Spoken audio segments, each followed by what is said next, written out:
ஞானேஸ்வரியில் அத்தியாயம் 18 ஸ்லோகம் இறுதி ஸ்லோகம் மூன்றாவது பகுதி.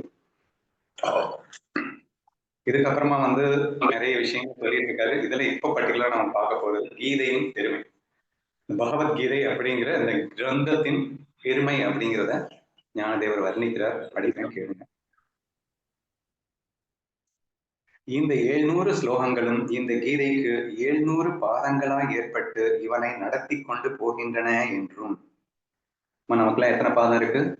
ரெண்டு பாதம் தான் இருக்கு. ஒவ்வொரு மனுஷனுக்கும் 2 பாதம் தான் இருக்கு. சரியா? ஏன்னா கீதை என்பது ஒரு மனிதனின் வழிகாட்டி, அவனை நல்வழியில் அழைத்து செல்லக்கூடிய ஒரு விஷயம் அப்படின்னு சொல்லணும்னு ஞானதேவருக்கு தோணுது. அது எப்படி சொல்றாருன்னா, ஒவ்வொரு ஸ்லோகமும் ஒவ்வொரு பாதம் அப்படின்னு சொல்றாரு. இப்போ நமக்கு 700 பாதங்கள் அமைந்து நம்மை நடத்தி கொண்டு போனால் எப்படியோ அப்படி கற்பனை பண்ண சொல்றாரு அப்படின்னு வச்சுக்கோங்க. அதுதான் இங்க சொல்லியிருக்காரு. இந்த 700 ஸ்லோகங்களும் இந்த கீதைக்கு 700 பாதங்களாக ஏற்பட்டு இவனை நடத்தி கொண்டு செல்லுகின்றன. அல்லது இந்த கீதை என்னும் காஷி கஷேத்திரத்தின் அமிர்த திருஷ்டியின் தாரைகளாய் இருக்கின்றன. காஷி கஷேத்திரம் அப்படிங்கிறது உங்களுக்கு எல்லாருக்கும் தெரியும், ஒரு புண்ணிய ஸ்தலம். அங்கு ஓடும் கங்கையிலே புனித நீராடினால் உனக்கு எல்லா பாவங்களும் காணாமல் போய்விடும் அப்படின்னு பொதுவா ஒரு நம்பிக்கை உண்டு. நான் அதோட உண்மையோ இல்லையோங்க, இந்த கீதை என்னும் நதியிலே நீராடியவனுக்கு கண்டிப்பாக மோட்சம் உறுதி அல்லவா?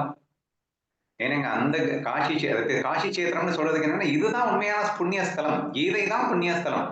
இதுதான் கங்கை. நீ இதுல நீராடினா உனக்கு 100% கேரண்டி உனக்கு மோட்சம் என்ற ஒரு மனிதனை ஒரு விஷயத்த ஞானதேவர் மனசுல வச்சுக்கிட்டு தான் இந்த ஒரு விஷயத்த பேசியிருக்காரு.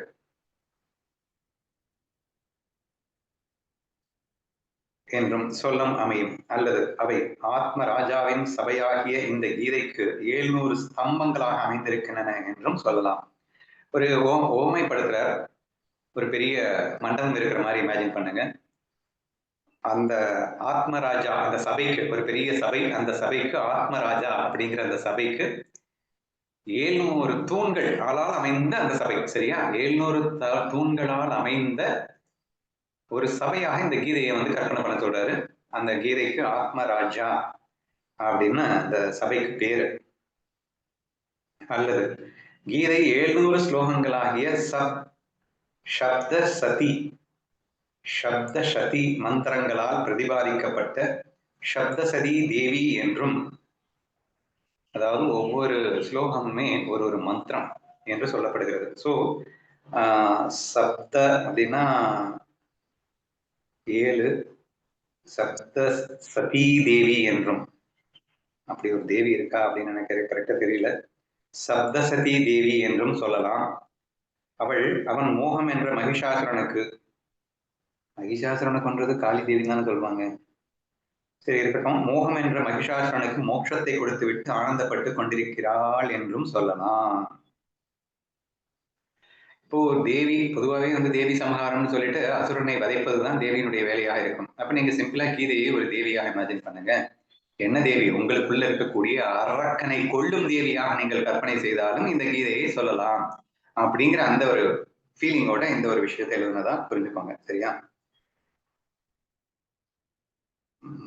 சோ உங்களுடைய அசுர கணத்தை கொண்டுட்டா ஆட்டோமேட்டிக்கா மகிஷாசுரனுக்கு மோட்சம் கிடைச்ச மாதிரி நமக்கும் மோட்சம் கிடைச்சிரும் அப்படின்றது அர்த்தம் அதுக்கு. ஓகேவா? ஆகவே இந்த தேவிக்கு மனோ வாக்கு காயம் என்ற திரிகாணத்தாலும் எவன் சேவகனாகி விடுகின்றானோ அவனை இவன் ஸ்வானந்த ராஜ்யத்தின் சக்கரவர்த்தியாக செய்து வைப்பான் என்றும் சொல்லலாம். சரியா? இப்ப அந்த தேவி யாருங்க? கீதை தான். நீங்க பாட்டு யாரும் நினைச்சிடாதீங்க. அவர் எங்க கம்பேர் பண்றாருன்னா, மகிஷாசுரனை கொன்ற தேவியாக இந்த பகவத்கீதையை ஒப்பிட்டு பார்க்கிறார். சோ இந்த தேவிக்கு அப்படின்னா மனோவா காயம், என்ன தெரியும்ல? மனசுன்னா மனசு உங்களுக்கு தெரியும், வாக்குன்னா பேசுறது, காயம்னா உடலால் சொல்லால் மனதால் செய்கின்ற எல்லா விஷயங்களும். அப்போ சொல்லால் அப்படின்னா கீதையை மட்டுமே சொல்றது, உடலால் அப்படின்னா கீதையில் என்னென்ன சொல்லியிருக்கோ அதன்படி நடத்தல். சரியா? மனசால் அப்படின்னா இந்த மனசை எப்படி கீதையில வச்சுக்க சொல்லியிருக்கோ தெய்வீக லட்சணங்கள், அசூரிய லட்சணங்கள், ஞான லட்சணங்கள், அஞ்ஞான லட்சணங்கள் எக்கச்சக்கமா சொல்லியிருக்காங்க. ஸோ மனசுல எப்படி எப்படி நீ வச்சுக்கணும் அப்படிங்கிறது, இந்த மனசை எப்படி வச்சுக்கணும், இந்த உடம்புல என்ன செய்யணும், பிளஸ் என்ன பேசணும். இந்த விஷயங்கள் எதுக்காக? இந்த வெறும் கீதையாகவே நீ மாறிவிட்டால்னு அர்த்தம். உன் மனோ வா காயங்கள் மூன்றினாலும் நீ எந்த தேவிக்கு, எந்த தேவிக்கு கீதைன்னா இந்த தேவிக்கு நீ வந்து என்ன பண்ணணுமா, சேவகனாகி விடுவானோ. இந்த தேவிக்கு நீ சேவகம் பண்ணிட்டு இருந்த, அந்த கீதைக்கு அந்த மனோவாக்காயத்தால சேவகம் பண்ணிட்டு இருந்தா உனக்கு என்ன கிடைக்கும்? அவனை இவள் ஸ்வானந்த ராஜ்யத்தின் சக்கரவர்த்தியாக செய்து வைப்பா என்று சொல்லலாம். ஸ்வானந்த ராஜ்யம் பொதுவா வந்து ஒரு சேவகன் வந்து ஒரு முதலாளிக்கு காலை பிடிச்சு விடுறான், கையை பிடிச்சு விடுறான், ஏதோ சேவை பண்றான் அப்படின்னா அவரே இவனுக்கு 3 வேளை சாப்பாடு போடுவாரு, மேற்கொண்டு ஏதாவது ஒரு சேலரின்னு போட்டு கொடுப்பாரு, அவ்வளவுதான். சரியா? ஆனா இந்த கீதைக்கு முன் மனோவா காயத்தால் நீ சேவை செய்தால் சுவானந்த ராஜ்யத்தின் சக்கரவர்த்தி. வாட் இஸ் மீன் பை சுவானந்தம்? அடிக்கடி என்னுடைய மெசேஜஸ்ல கூட பார்த்திருப்பீங்க. சுயசித்தாக, சுயம் பிரகாசமாக. இந்த சுயம் சுயம் அப்படிங்கிறது இந்த சுவா அப்படின்னு போட்டிருக்கு, அவ்வளவுதான், வேற ஒன்றும் இல்லை. சுவானந்த ராஜ்யத்தின் அப்படின்னா சுயமாகவே உனக்குள்ள இருக்கு. என்னது? ஆனந்தம். சரியா? சோ சுவானந்த ராஜ்யம்ங்கிறது எங்கேயோ இல்ல, எங்கேயோ போயிட்டு உனக்கு கொடுக்கறது இல்ல, உன்னுடைய சுவானந்த ராஜ்யத்தின் சக்கரவர்த்தியாக உன்னை அவள் செய்து வைப்பா. சிம்பிளா நீ யாருன்னு அவ காட்டுவாள். ஏன்னா நீதாண்டா அந்த ஆனந்தமே, உன் சுயமே அந்த ஆனந்தமடா, அந்த சுயானந்தத்தை அவள் காட்டுவாரடா என்று நீங்கள் எடுத்துக்கொள்ள வேண்டும். அல்லது அவித்யை என்னும் இருட்டோடு பந்தயம் போட்டுக்கொண்டு அதை ஜெயித்து வைக்கும் 700 சூரியர்களாக இந்த கீதையின் 700 ஸ்லோகங்களும் சர்வேஸ்வரனாகிய ஸ்ரீ கிருஷ்ணராஜாவால் செய்து வைக்கப்பட்டன என்றும் சொல்லலாமே. குருவுக்கு என்ன விளக்கம் கொடுப்பீங்க நீங்க? அறியாமை என்னும் இருட்டை நாசம் செய்து வைப்பவர் அப்படின்னு கொடுப்பீங்கல்ல. சரியா? இருட்டை நாசம் செய்யறதுக்கு என்ன வேணும்? சூரியன் உதயமானால் ஒட்டுமொத்த பிரபஞ்சமும் அடுத்த நொடி இருள் இல்லாமல் போகும். என்ன கம்பாரிசன் பாருங்க. ஒரு ஸ்லோகமும் ஒரு சூரியன் என்கின்றான். உன்னுடைய அறியாமை என்னும் விருட்டை விளக்குவதற்காக 700 சூரியன்கள் உதித்தால் எப்படியோ அப்படி இந்த கீதையடான்னு இமேஜின் பண்ண சொல்றாரு. ஏன்னா அப்படி இமேஜின் பண்றாரு நம்ம குரு. ஏன்னா அவருக்கு அப்படி ஃபீல் ஆகுது, நமக்கும் அப்படி ஃபீல் ஆகணும்ன்றதுனால எழுதியிருக்காரு. சத்தியம் தானே, இது யாரும் மறக்க முடியுமா என்ன? அதையும் மீறி நாங்க இருட்டுல வாழ்றோம் இல்லை எனக்கு டவுட் கேட்காதீங்க. ஆனா உண்மைதான் இது. அல்லது அவித்யை என்னும் இருட்டோடு பந்தயம் போட்டுக்கொண்டு அதை ஜெயித்து வைக்கும் 700 சூரியர்களாக இந்த கீதையின் 700 ஸ்லோகங்களும் சர்வேஸ்வரனாகிய கிருஷ்ண ராஜாவால் செய்து வைக்கப்பட்டன என்றும் சொல்லலாம். அல்லது சம்சாரம் என்னும் வழியில் நடக்க மிக்க ஆயாசம் அடைபட்டு போன ஒரு வழிப்போக்கன் தங்கி இளைப்பாறுவதற்காக ஸ்லோகங்கள் என்றும், திராட்சை கொடிகளால் அமைந்த ஒரு மண்டபமாய் இந்த கீதை விளங்குகிறது என்றும் சொல்லவும் கூடும். அதாவது மோட்சம் மட்டும் கொடுக்காதுங்க கீதை. இந்த கீதனுடைய ஸ்பெஷாலிட்டி என்னன்னா, இப்ப நீங்களே நம்ம சொல்லுவோம் இல்லையா, மோட்சத்தை தேடி நம்ம கிளாஸ்க்கு வர்றது அப்படிங்கிறது எத்தனை பேர் அப்படின்னா விரல் விட்டு எண்ணிடலாம். பட் மோஸ்ட் ஆஃப் தி பீப்புளுக்கு ப்ராப்ளம் சால்விங்க்கு கண்டிப்பா கீதை தான் ஹெல்ப் பண்ணுது. அன்றாடம் நடக்கக்கூடிய வாழ்க்கையில் இருக்கக்கூடிய இன்னல்கள் பிரச்சனைகளுக்கு ஒரு சொல்யூஷனை தரக்கூடிய மிகப்பெரிய ஒரு சைக்காலஜி அப்படின்னு சொல்லக்கூடிய, ஏன்னா மனசுதான் ரூட் எல்லாத்துக்கும், அந்த ஒரு பெஸ்ட் சைக்காலஜி இந்த வேர்ல்டுன்னா பகவத்கீதை என்று சொல்வார்கள். அப்படி நீங்கள் இந்த கீதையை சொல்லலாம். அதாவது சம்சாரத்தில் சிக்கினா இந்த உலகியல் வாழ்க்கையில லைக்ஸ் அண்ட் டிஸ்லைக்ஸ்ல ஈகோல சிக்கி சின்ன பின்னமாயிட்டு இருக்கும் போது, கஷ்டப்பட்டு கொண்டிருக்கும் போது இலைப்பாறும் ஸ்தானமாகவும் இதுதான்டா இருக்கும். உன் லைஃப்ல வரக்கூடிய எல்லா ப்ராப்ளத்துக்கும் சொல்யூஷன். எகெயின் லைஃப் ப்ராப்ளத்துக்கு சொல்யூஷன், உலகியல் வாழ்க்கைக்கு சொல்யூஷன் நீ கீதையில் எடுக்கலாம். உன்னை இளைப்பாறும் ஸ்தானமாக இருந்து உனக்கு சொல்யூஷன் கொடுப்பாள் என்று இந்த இடத்துல சொல்லியிருக்காரு. இன்னொரு என்ன, திராட்சை கொடிகளால் அமைந்த மண்டபம், அது எதுக்காக சொன்னாருன்னு தெரியல. மேபி ரொம்ப இனிப்பாக இருக்கும் அப்படின்னு சொன்னாரா? திராட்சை கொடிகளால் அமைந்த ஒரு மண்டபமாக இந்த கீதை விளங்குகிறது என்றும் சொல்லவும் கூடும். அல்லது ஸ்ரீ கிருஷ்ணா ஐக்கிய, ஸ்ரீ கிருஷ்ணார் அர்ஜுனனா ஸ்ரீ கிருஷ்ணாக்கியமான ரூபமான இந்த கீதை. இந்த கீதை என்னும் தடாகத்தில் 700 ஸ்லோகங்கள் என்ற தாமரை பூக்கள் பூத்திருக்கின்றன என்றும், கிருஷ்ணா அர்ஜுன ஐக்கியம்னு எடுத்துக்கலாம்னு நினைக்கிறேன். கிருஷ்ணாக்கியமான அப்படின்னு இருக்கு, அல்லது கிருஷ்ணன் நம்மை கிருஷ்ணனோட ஐக்கியப்பட்டு செய்யக்கூடிய ஒரு ரூபம் இருக்கக்கூடிய கீதைன்னு எடுத்துக்கிட்டா இன்னும் பெஸ்ட் தான். ஏன்னா அர்ஜுனன் மட்டும்தான் ஐக்கியப்படுச்சா, நமக்கு கூட தான் கிருஷ்ணனோட ஐக்கியப்படுது. ஸோ இப்படி நம்மை கிருஷ்ணனோடு ஐக்கியப்படுத்தி கொடுக்கின்ற அந்த கீதையை இப்ப எதா இமேஜின் பண்ணிட்டாரு, தடாகம் அப்படின்னா ஒரு குளமா இமேஜின் பண்றாரு.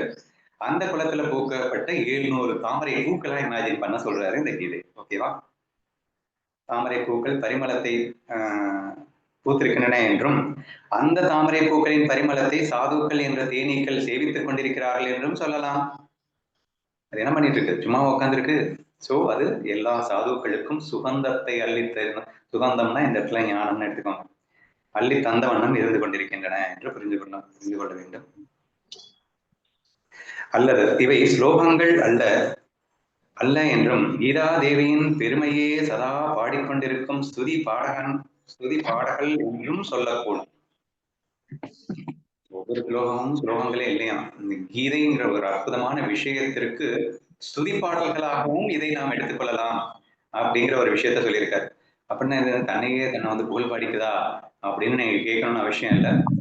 இதனுடைய மகத்துவத்தை புரிந்து கொள்ளுங்கள். இப்ப வந்து ஒருத்தர் நம்ம புகழ்றோம் அப்படின்னா அது புகழ்றதுக்கு காரணம் என்ன?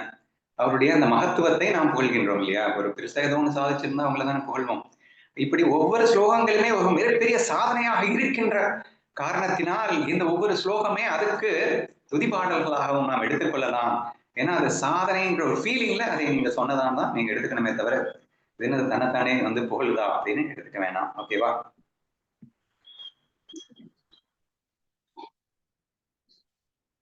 ஸ்லோகங்கள் அல்லது இந்த 700 ஸ்லோகங்கள் என்ற உறுதியான மதில்களால் சூழப்பட்ட இந்த கீதை என்னும் பட்டணத்தில் சகல சாஸ்திரங்களும் குடிக்கொண்டிருக்கின்றன என்றும் சொல்லவும் கூடும்.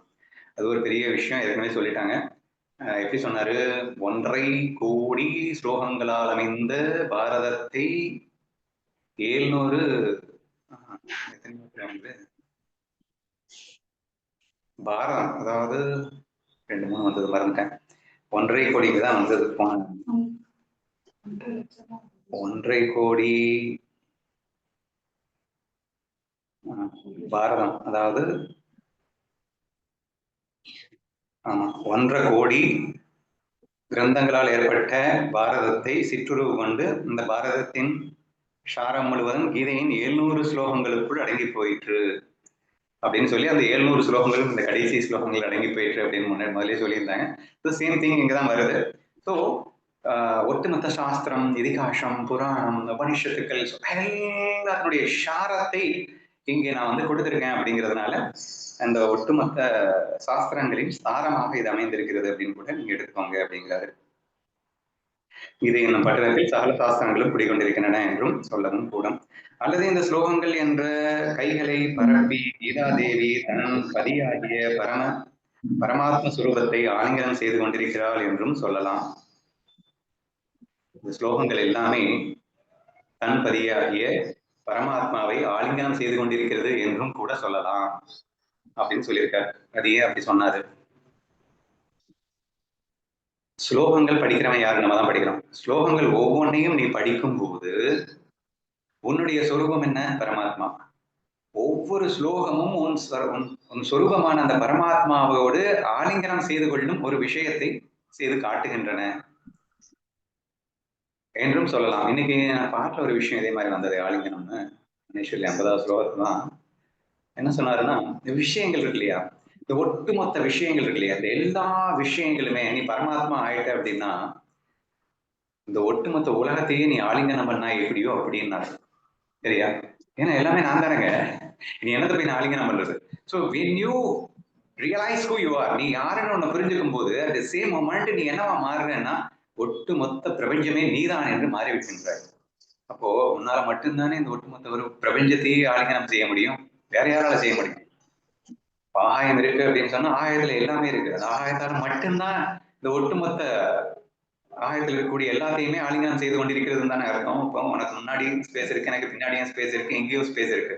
அப்ப எங்கும் இருக்கின்ற அந்த ஸ்பேஸால மட்டும்தான் எல்லாரையும் ஆலிங்கனம் பண்ணி கொண்டிருக்கிறது என்று சொல்ல முடியும் அல்லவா? சிமிலர்லி நீ ஆத்மஸ்வரூபம், நான் பிரம்மஸ்வரூபம் என்று உணர்ந்த மாத்திரத்தில் உனக்கு அந்த விஷயம் கிடைக்கிறது என்று புரிந்து கொள்ள வேண்டும். சரியா? எல்லாத்தையும் நீங்க ஆலிங்கனம் பண்ணிக்கூடிய ஒரு பாக்கியம் கிடைப்பதாக நீங்கள் எடுத்துக்கொள்ளலாம் என்று நினைக்கின்றேன். ஒவ்வொரு ஸ்லோகங்களுமே பரமாத்மா ஆலிங்கனம் பண்றதுன்னு சொல்லிட்டாருங்க. அல்லது இந்த கீதை ஸ்லோகங்கள் என்ற கைகளை பரப்பி நான் படிச்சிட்டேன். அல்லது இவை கீதை என்னும் தாமரை பூவில் மொய்த்துக் கொண்டிருக்கும் தேனீக்களோ, அல்லது இவை கீதை என்னும் சமுதிரத்தின் அலைகளோ, லைட் வெயிட்.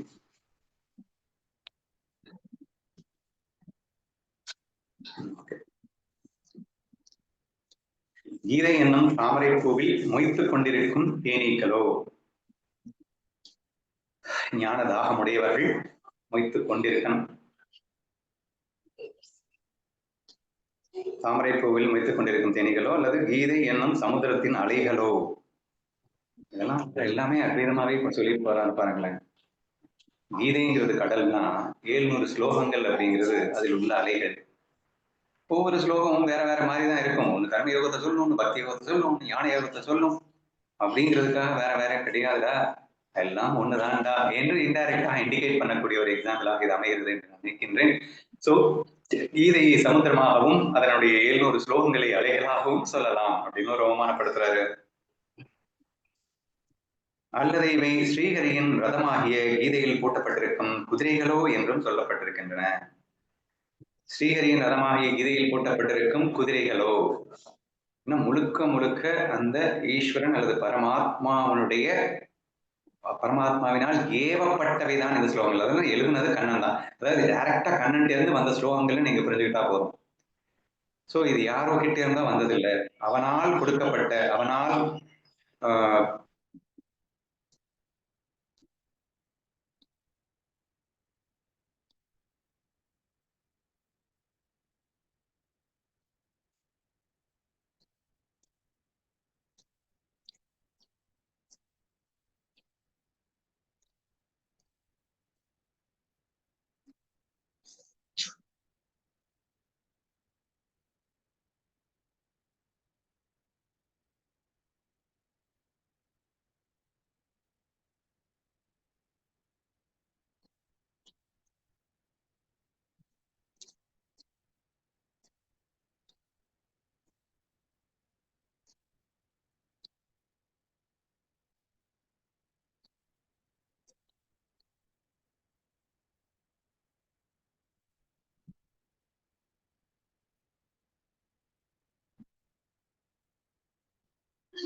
విజయమ్మ మ్యూట్ వేసుకోండి.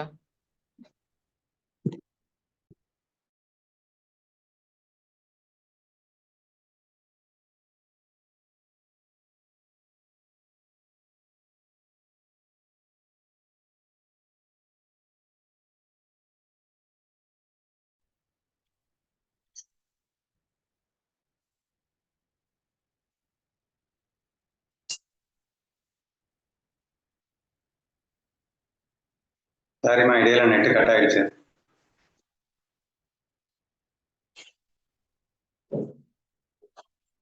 கடைசி என்ன சொல்லிட்டு இருந்தேன்னா, அர்ஜுனன் என்ற சிம்மஹஸ்த பருவம் ஏற்பட்ட மாத்திரத்தில் அந்த கங்கையில் ஸ்லோகங்கள் என்ற தீர்த்த கூட்டங்கள் அனைத்தும் வந்து சேர்ந்துகின்றன என்று சொல்லவும் அமையும். அதாவது கீதையை கங்கையாகவும் அர்ஜுனன் அப்படிங்கிறத சிம்மஹஸ்த பருவம்னு சொல்லியிருக்கு. ஒரு மழைக்கால பருவம், ஏதோ ஒரு பருவமா நீங்க எடுத்துக்கோங்க. ஏன்னா அந்த நேரத்துலதான் தண்ணி வந்து சேரும். ஸோ இந்த அர்ஜுனன் வந்ததுக்கு அப்புறம் தானே நமக்கு ஸ்லோகங்கள் வந்து சேர்ந்துச்சு. ஸோ அந்த மாதிரி இவர் இமேஜின் பண்றாரு. ஸோ சிம்மஹஸ்த பருவமான அந்த அர்ஜுனன் வந்து சேர்ந்ததும் கங்கையான கீதைக்கு ஸ்லோகங்கள் வந்து சேர்ந்தன அப்படின்னு சொல்லியிருக்காரு. சரியா? ஸோ அர்ஜுனன் என்ற சிம்மஹஸ்த பருவம் ஏற்பட்ட மாத்திரத்தில் அந்த கங்கையின் ஸ்லோகங்கள் என்ற தீர்த்த கூட்டங்கள் அனைத்தும் வந்து சேர்கின்றன என்று சொல்லவும் அமையும் அப்படிங்கிறது அடுத்ததா கீதையின் புகழாரம்.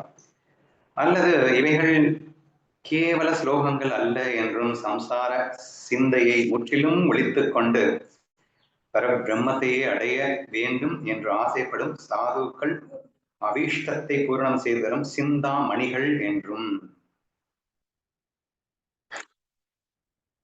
எவ்வளவு பெரிய ஆக்சுவலா வந்து ஆசைதான் மனிதனின் அழிவுக்கு காரணம்னு தெரியும். சித்தம் சுத்தமானதற்கு காரணம் அதுதான் அப்படின்னு நமக்கு தெரியும். சரியா? ஆனா அதை அழிக்கிறதுக்கு இந்த கீதையால மட்டும்தான் முடியும் அப்படிங்கிறார். சரியா?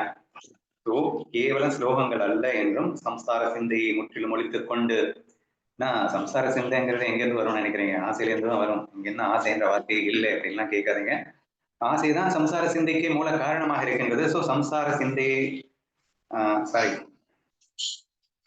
சிந்தையை முற்றிலும் ஒழித்துக் கொண்டு பரபிரம்மத்தையே அடைய வேண்டும் என்று ஆசைப்படும் சாதுக்கள் அபீஷ்டத்தை பூரணம் செய்திடும். அபீஷ்டம்னா ஆசை. சாதுக்களுடைய அந்த பிரம்மத்தை அடைய வேண்டும் என்ற ஆசையை பூரணம் செய்து தரும் சிந்தாமணிகள். சிந்தாமணின்னா நமக்கு என்ன ஆசைப்பட்டாலும் அது கொடுக்கும்னு சொல்லுவோம் இல்லையா? இது பிரம்மத்தை ஆசைப்பட்டவனுக்கு பிரம்மத்தையே காட்டி கொடுக்கும் ஒரு சிந்தாமணியாகவும் இந்த 700 ஸ்லோகங்களையும் சிந்தாமணிகள் என்றும் கூட சொல்லலாம் என்று ஞானதேவர் வர்ணிக்கின்றார். விகல்பங்கள் அற்று சதா பிரம்மத்தையே தியானித்துக் கொண்டிருக்கும் சாதுக்களுக்கு கிடைத்த கல்ப விருட்சங்களின் சோலை என்றும் சொல்லவும் அமையும்.